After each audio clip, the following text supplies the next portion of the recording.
Выпускники российских школ смогут подать документы в колледжи и техникумы, работающие при вузах, через суперсервис поступления в вуз онлайн. Предполагающее это постановление правительства вступило в силу 23 марта. Сразу после решения приемной комиссии информация о поступлении станет доступна в личном кабинете абитуриента на портале госуслуг. Таким образом, выпускники, подающие заявления сразу на несколько специальностей и в несколько колледжей или техникумов, смогут отслеживать конкурсную ситуацию в режиме реального времени и оперативно принимать решения.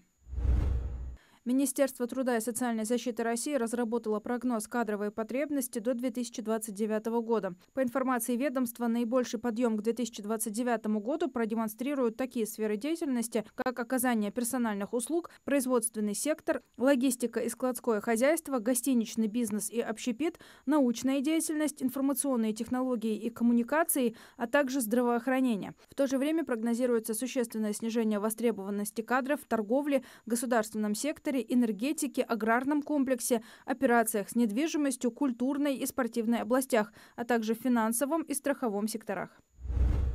С 1 марта российские компании обязаны предоставлять своим сотрудникам дополнительную оплату за наставничество. В Трудовом кодексе появилась статья 351.8, которая превратила наставничество из неформальной практики в официальную трудовую функцию с гарантированной оплатой. Наставническая деятельность получит официальное юридическое подтверждение и будет реализовываться на основе добровольного письменного согласия работника, а условия ее исполнения будут зафиксированы в трудовом договоре или дополнительном соглашении к нему. Летом, в начале осени на госуслугах презентуют цифровое портфолио обучающегося. Этот ресурс позволит в одном месте собрать школьные аттестаты и дипломы, результаты ЕГЭ и олимпиад, сведения о хобби и многом другом, что может помочь молодому человеку в трудоустройстве, сообщили в аппарате вице-премьера Дмитрия Григоренко. Сервис разрабатывают на основе платформы «Школьное портфолио».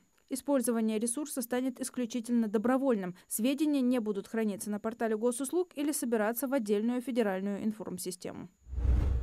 Мошенники стали звонить россиянам чаще. В конце прошлого года на такие вызовы приходился каждый 1000-й звонок, а в текущем году каждый 700-й, рассказали в сервисе МТС «Защитник». По словам аналитиков, самой популярной мошеннической схемой в начале этого года стало предложение о якобы дополнительных доходах через инвестиционные проекты. На эту схему приходится четверть от всех мошеннических действий. Далее следуют звонки под видом представителей мобильных операторов, которые предлагают продлить действие номера телефона. Также мошенники представляются сотрудниками компании по энергоснабжению и проверке счетчиков.